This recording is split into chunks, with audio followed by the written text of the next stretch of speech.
पालघर के धानीवरी के pass Mumbai Ahmedabad राष्ट्रीय राजमार्ग पर हुए भीषण सड़क हादसे में जान गंवाने वाले 12 लोगों का आज बापू गांव में सामूहिक अंतिम संस्कार किया गया। इस दौरान राज्य के आदिवासी विकास मंत्री, स्थानीय सांसद और जिले के कई विधायक मौजूद रहे। हादसे में घायल 17 लोगों का इलाज दहानू के वेदांता अस्पताल में जारी है। मंत्री अशोक उइके ने बताया कि मुख्यमंत्री ने पीड़ित परिवारों के लिए तत्काल सहायता राशि मंजूर की है। साथ ही घायलों के इलाज का पूरा खर्च आदिवासी विकास विभाग उठाएगा। सरकार की ओर से घायलों के परिजनों के रहने और आने जाने की व्यवस्था भी की जा रही है, ताकि इस मुश्किल समय में प्रभावित परिवारों को हर संभव मदद मिल सके। दिनांक 18 तारखेला बापूगाव, लाकतपाडा व वांगर्जे येथील आमचे आदिवासी बांधव, आदिवासी कुटुंब साक्षगंधाच्या निमित्ताने आयशर टेम्पोमध्ये बसून जात होते। धानीवरी येथे अपघाती निधन झालं। अतिशय गंभीर आहे, दुर्दैवी बाब आहे। त्यामध्ये एकूण 13 व्यक्ती मृत्यू पावलेले आहे। बापूगाव व लाखतपाडा येथील 12 और वांगर्जे येथील 1 असे एकूण 13 व्यक्तीचं निधन झालेलं आहे आणि वेदांत हॉस्पिटल येथे 17 कुटुंब भरती आहे।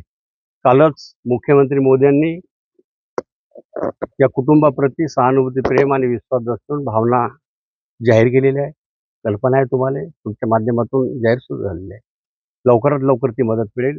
सोबतच हे सर्व कुटुंब जे आहे त्या कुटुंबांना आदिवासी विकास विभाग पालकत्वाची भूमी जबाबदारी स्वीकारून 100% विशेष लक्ष देऊन वेळोवेळी येणारं सहकार्य, वेळोवेळी अडचण ते पूर्ण करण्यास आदिवासी विभाग पात्र ठरेल अशी अपेक्षा करतो। आज अंत्यविधीच्या निमित्ताने या ठिकाणी आमच्या या जिल्ह्याचे सर्व लोकप्रतिनिधी आलेले आहे, आमचे खासदार आलेले आहे, आमचे सर्व पदाधिकारी आलेले आहे, गावकरी बंधू आलेले आहे। निश्चितच सर्वांसाठी अतिशय दुर्दैवी बाब आहे, दुःखद घटना अशी तरी आपल्याला आता सर्वांना सहन करण्याची शक्ती सर्वांनी प्राप्त केलेली आहे आणि निश्चितच आम्ही ही कधी अशी घटना विसरणार नाही।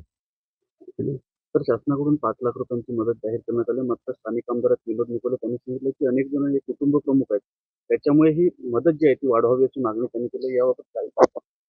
काल मुख्यमंत्री मोदींनी तात्काळ दखल आणि नोंद घेऊन घोषणा केली, याची कल्पना तुम्हाला मीडियाने लोकांना माहीत आहे। आता या व्यतिरिक्त येणाऱ्या अडचणी आहे, दवाखान्यात भरती असलेल्या सर्व कुटुंबांचा उपचार जो आहे 100% शासनाच्या माध्यमातून करणार आहोत आम्ही। औषध असो, कुठलं ऑपरेशन असो, 100% शासन करेल। आणि या व्यतिरिक्त आमचा समाज आहे आणि त्या समाजाचा आदिवासी विकास विभाग आहे। ज्या ज्या अडचणी वेळोवेळी आम्ही आताच या ठिकाणी येण्याच्या पूर्वी जिल्हाधिकारी, ATC, प्रकल्प अधिकारी आम्ही सर्वजण बसलो आणि या सर्व कुटुंबाबद्दल चर्चा केली।